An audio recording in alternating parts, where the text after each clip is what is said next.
Des astronautes européens dans l'espace? Vraiment? Presque. En réalité, ce sont deux comédiens qui tournent en Seine-Saint-Denis. Mais pourquoi ça rend si réaliste?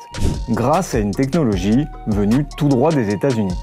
Et oui, pour tourner son dernier clip promotionnel, l'ESA, l'Agence spatiale européenne, a utilisé la même technologie que celle utilisée dans The Mandalorian.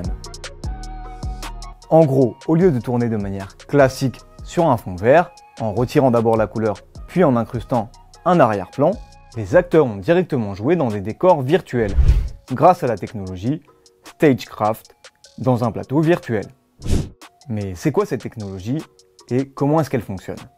On a demandé directement à Jérôme Bernard, le réalisateur du clip, qui lui non plus n'est pas vraiment dans l'ISS. Vous avez un écran géant de 18,50 m sur 6 m dans lequel est projeté des images en 3D. Et on crée ces images en amont, puis on les projette sur le tournage et ça nous permet de mettre nos comédiens en immersion totale dans des décors. Et puis on a résolu un truc, c'est que le décor en 3D bouge en fonction de la caméra, ce qui fait qu'on n'a plus de problème de parallaxe. Et le petit bonus, moi en tant que réalisateur, quand je regarde mon moniteur, je vois déjà le résultat quasi final. Des fois on fait des petites retouches, mais on est déjà dans la scène.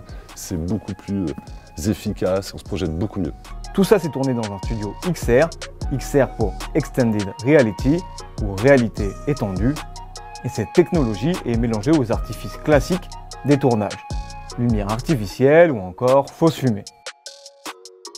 Un mélange des genres très pratique pour le réalisateur, mais aussi pour les comédiens. On a la possibilité de directement interagir avec le fond et directement le décor. Et du coup, ça permet d'avoir vraiment une expérience de jeu qui est beaucoup plus agréable et beaucoup plus vraie. Si cette technologie séduit de plus en plus les réalisateurs, plus récemment dans The Batman par exemple, elle présente encore certaines limites. Et si le Stagecraft permet de gagner un peu de temps en post-production, il en demande beaucoup au moment de créer les décors 3D.